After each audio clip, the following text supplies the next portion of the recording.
अस्सलाम वालेकुम दोस्तों, क्या हाल है? ठीक ठाक हैं? ये आपके सब खैर खैरियत से होंगे। मैं हूं सलाहुद्दीन शेख, आपके चैनल के साथ let's go with Salahuddin Sheikh. और आपके साथ अभी आउटडोर में ही मुलाकात हो रही है जब तक मैं वेकेशंस में हूँ। इंजॉय कर रहा हूँ और टाइम मुझे बहुत कम मिल रहा है, तो मेरी कोशिश है कि मैं जितनी ज़्यादा से ज़्यादा इन्फॉर्मेशन जो हमारे यूएई में रहने वाले भाई हैं उनको स्पेशली शेयर करूं। तो एक अपॉर्चुनिटी मुझे मिली तो मैंने सोचा उस पर एक वीडियो बना देता हूं कि अगर आप यूएई में रिजाइडिंग हैं और जॉब करते हैं, टूरिस्ट होना नहीं, अगर आप टूरिज़्म पे हैं तो you are not eligible.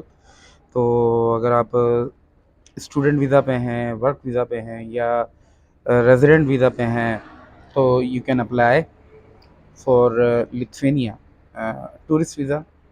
This is the only the country, only तो नहीं कह सकते, लेकिन एक ऐसी कंट्री है जो कि बहुत ही कम रिफ्यूज़ल रेट अपना रखता है।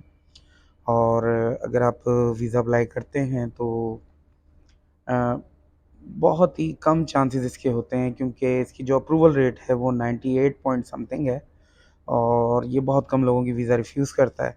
पाकिस्तान से भी आप कर सकते हैं, लेकिन उसके लिए एक अलग प्रोसीजर है।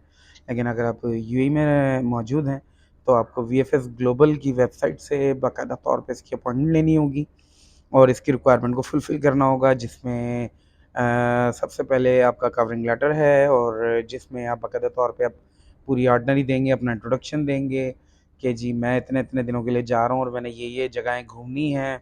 तो कवरिंग लेटर पूरा का पूरा तैयार करना है आपने। इसके ऊपर भी मैं एक पूरी डिटेल्ड एक वीडियो बना दूँगा। तो आपने कवरिंग लेटर बनाना है और साथ ही साथ आपने होटल बुकिंग आपको चाहिए होगी, क्योंकि आप टूरिस्ट वीज़ा पे हैं, आप टूरिस्ट वीज़ा पे जा रहे हैं। तो होटल बुकिंग चाहिए होगी, आपकी कवरिंग के हवाले से बुकिंग होनी चाहिए आपके पास। ट्रैवल इंश्योरेंस मोस्ट इम्पोर्टेंट, आपने चेक करना है कि वो 30,000 यूरोज़ की कवरेज में है कोविड की कवरेज के साथ। तो definitely you will be go ahead. और उस पे भी मुझे लग रहा है कि एक स्पेसिफिक वीडियो बनानी पड़ेगी, क्योंकि काफ़ी भाइयों को शिकायत है कि सलाउद्दीन भाई अपनी मार्केटिंग के हवाले से ही वीडियो बना रहे होते हैं। तो कोई ऐसी वीडियो नहीं होती कि जिसमें हम खुद कोशिश कर लें। तो मैं इस पे बाकायदा तौर पे भी डिटेल्ड मैं ना एक-एक चैप्टर पे बनाऊँगा, क्योंकि मेरी कोशिश ही यही है कि आप लोगों की हेल्प हो जाए ज़्यादा से ज़्यादा। तो ट्रैवल इंश्योरेंस हो गया आपका, कवरेज पे होना चाहिए कि जितने डेज़ आप वहाँ रहेंगे उसको कवर करता हो।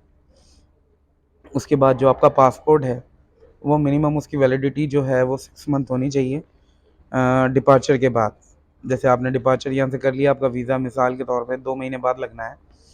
तो 2 महीने बाद जो वीज़ा आपके हाथ में आए या फिर जब आप वहाँ उस कंट्री में रीच करेंगे, तो आपकी 6 मंथ की वैलिडिटी लाज़मी होनी चाहिए पासपोर्ट पे, otherwise you are not eligible. Even कि अगर आपको पासपोर्ट वीज़ा मिल भी जाता है तो might be they will be deported you. तो आपको इस बात का ख़्याल रखना है।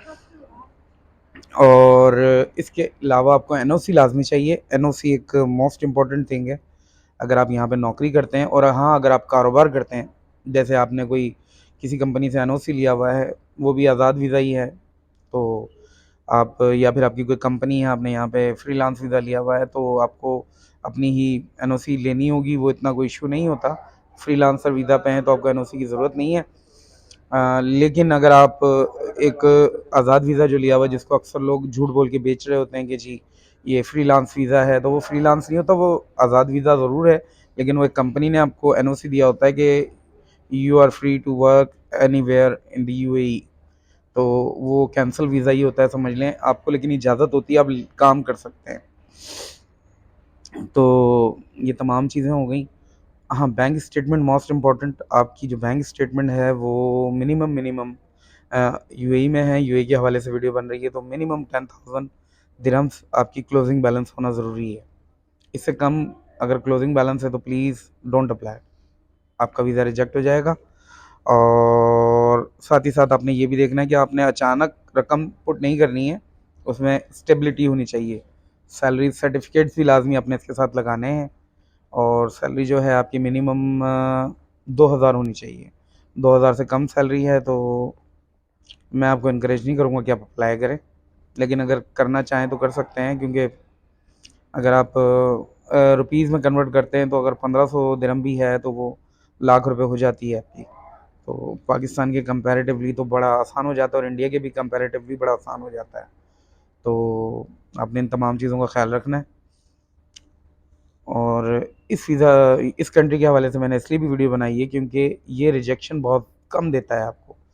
आपने तमाम चीज़ें करनी हैं, ये सब चीज़ें आपके पास मौजूद हैं, तो आप वीएफएस ग्लोबल की वेबसाइट पे जाएँ, अपॉइंटमेंट लें, और अपॉइंटमेंट लेने में कोई दिक्कत आती है तो आप मुझे कंसल्ट कर सकते हैं। मुझे नहीं करेंगे तो कोई और एजेंट हो, कोई ट्रैवल एजेंसी हो, उससे आप रब्ता करें। वो अपने मिनिमल चार्जेस लेगा और आपकी अपॉइंटमेंट भी करवा देगा और आपकी वीज़ा फ़ाइल सबमिशन भी करवा देगा। ठीक है, तो इसकी अब मैं फ़ीस का बता देता हूँ। 80 यूरोज़ इसकी फ़ी है। एईडी में मैंने अभी चेक नहीं किए, तो मैं चेक कर लेता हूँ, इसी के इक्विवेलेंट ही होगी। तो इंशाल्लाह मेरी नेक तमन्नाएँ आपके साथ हैं। नया साल आपको मुबारक हो। बहुत जल्दी मैं आपको नए साल की मुबारकबाद दे रहा हूँ। इंशाल्लाह मैं ट्रैवल के हवाले से मज़ीद वीडियोज़ बनाता रहूँगा। आप मेरा साथ दीजिएगा, और अगर मेरा कंटेंट आपको लगता है कि मैं बिल्कुल अच्छा आपके लिए लेकर आता हूँ, तो प्लीज़ सब्सक्राइब करें, शेयर करें, लाइक करें, और सलाउद्दीन को अपनी दुआ में याद रखें। अल्लाह हाफ़िज़।